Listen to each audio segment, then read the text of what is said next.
Leitura do livro do Êxodo.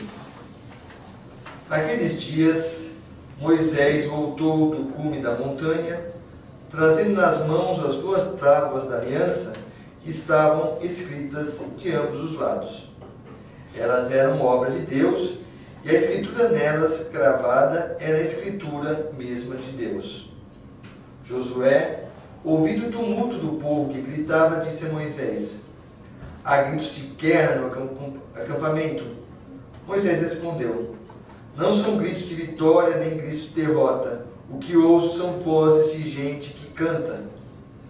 Quando chegou perto do acampamento e viu o bezerro e as danças, Moisés encheu-se de ira e arremessou por terra as tábuas, quebrando-as no sopé da montanha. Em seguida, apoderou-se do bezerro que haviam feito, queimou e triturou até reduzi-lo a pó. Depois, espalhou o pó na água e fez os filhos de Israel beberem dela. Moisés disse a Arão: que te fez esse povo para trair sobre ele tão grande pecado? Arão respondeu: não se indigne, meu senhor. Tu bem sabes que este povo é inclinado ao mal. Eles me disseram: faze-nos deuses que caminhem à nossa frente, pois quanto àquele Moisés que nos tirou da terra do Egito, não sabemos o que lhe aconteceu. Eu então lhes disse: quem de vós tem ouro? Eles trouxeram ouro e me entregaram, e eu lancei-o no fogo, e saiu esse bezerro. No dia seguinte, Moisés disse ao povo: vós cometestes um grandíssimo pecado, mas vou subir ao Senhor para ver se de algum modo poderei obter perdão para o vosso delito. Moisés voltou para junto do Senhor e disse: este povo cometeu um grandíssimo pecado. Fizeram para si deuses de ouro. Peço-te que lhe perdoes esta culpa, senão risca-me do livro que escreveste. O Senhor respondeu a Moisés: é aquele que pecou contra mim que eu riscarei do meu livro. E agora vai e conduz esse povo para onde eu te disse. O meu anjo irá à tua frente, mas quando chegar o dia do castigo, eu os punirei por este seu pecado. Palavra do Senhor. Graças a Deus. Salmo de responsorial. Dai-me graças ao Senhor, porque Ele é bom. Dai-me graças ao Senhor, porque Ele é bom. Quando construíram um bezerro no Horebe e adoraram uma estátua de metal, eles trocaram seu Deus, que é a sua glória, pela imagem de um boi que come feno. Dai graças ao Senhor, porque Ele é bom. Esqueceram-se do Deus que os salvara, que fizera maravilhas no Egito. No país de campo fez tantas obras admiráveis, no mar vermelho tantas coisas assombrosas. Dai graças ao Senhor, porque Ele é bom. Até pensava em acabar com sua raça, não se tivesse Moisés, o seu eleito, intercedendo junto a ele para impedir que sua ira os destruísse. Dai graças ao Senhor, porque Ele é bom. De pé para a aclamação evangélica. Aleluia, aleluia, a minha alma abrirei. Aleluia, aleluia, Cristo é meu Rei. O Senhor esteja convosco. Está no meio de nós. Proclamação do Evangelho de nosso Senhor Jesus Cristo, segundo São Mateus. Glória a vós, Senhor. Naquele tempo, Jesus contou-lhes outra parábola. O reino dos céus é como uma semente de mostarda, que um homem pega e semeia no seu campo. Embora ele seja a menor de todas as sementes, quando cresce, fica maior do que todas as outras plantas. E torna-se uma árvore, de modo que os pássaros vêm e fazem ninhos em seus ramos. Jesus contou-lhes ainda outra parábola. O reino dos céus é como um fermento que a mulher pega e mistura com 3 porções de farinha, até que tudo fique fermentado. Tudo isso Jesus falava em parábolas às multidões. Nada lhes falava sem usar parábolas, para se cumprir o que foi dito pelo profeta. Abrirei a boca para falar em parábolas. Vou proclamar coisas escondidas desde a criação do mundo. Palavra da salvação.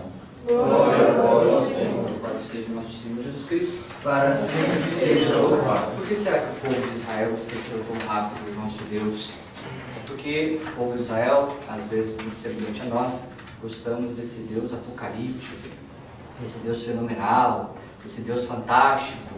Por isso, faz um bezerro de ouro, metal precioso, metal valioso. Um ouro nunca passa desapercebido, um ouro sempre mostra o seu valor. E o nosso Deus às vezes tende a se esconder. Ele faz grandes coisas, grandes fenômenos. O povo de Israel acabou de perceber isso. Abre o Mar Vermelho, destrói aquelas forças militares que estavam na perseguição. Enfim, quantas coisas Deus fez. Mas tem um momento que ele se escondeu. E é nesse momento muitas vezes que Deus mais age.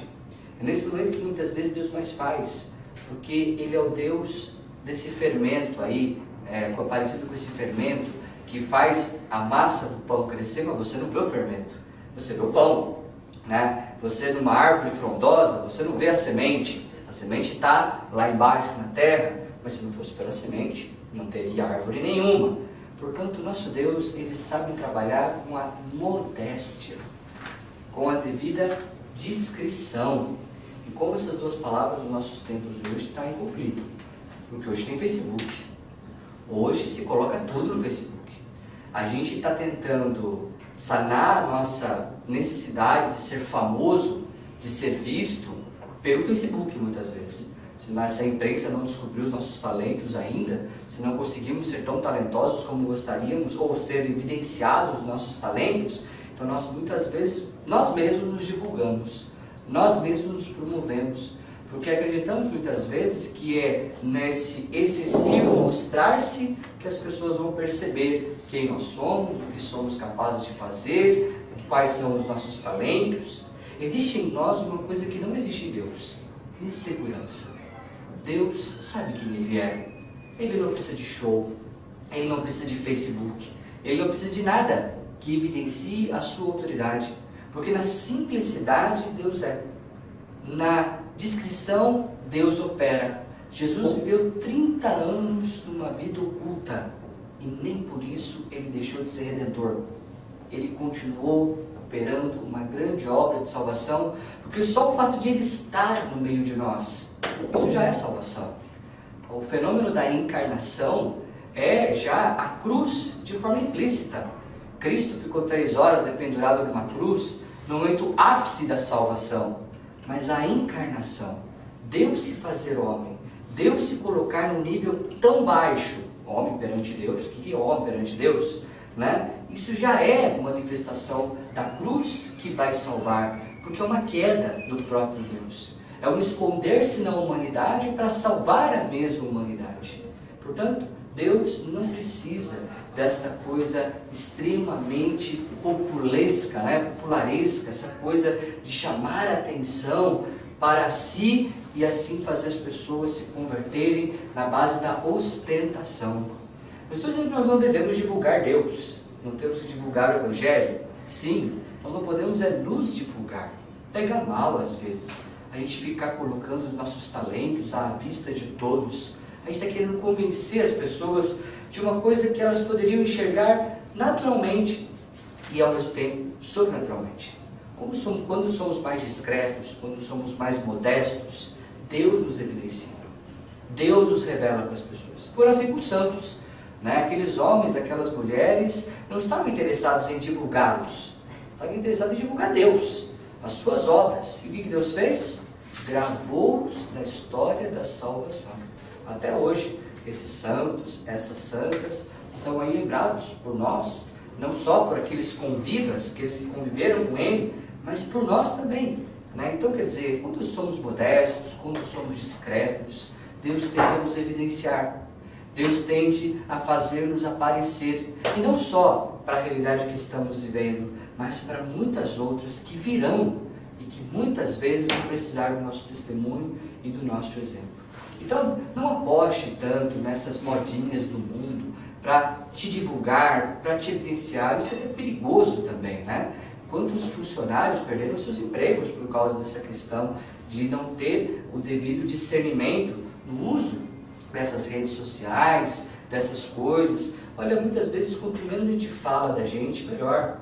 Porque as pessoas tendem a nos interpretar da forma que elas quiserem, né? E a gente não tem o controle sobre isso. Então, ter essa confiança de fazer bem todas as coisas, de fazer as coisas que se deve fazer e esperar em Deus. Deus vai dar, sim, a luz devida, a compreensão correta das pessoas para enxergar aquilo que existe de bom no seu trabalho. Mas olha, se não enxergarem, melhor para você. Por quê? Porque o que está escondido, o bem que foi feito e que não foi percebido pelos homens, sempre é percebido por Deus. E a recompensa vai vir dele. Louvado seja o nosso Senhor Jesus Cristo.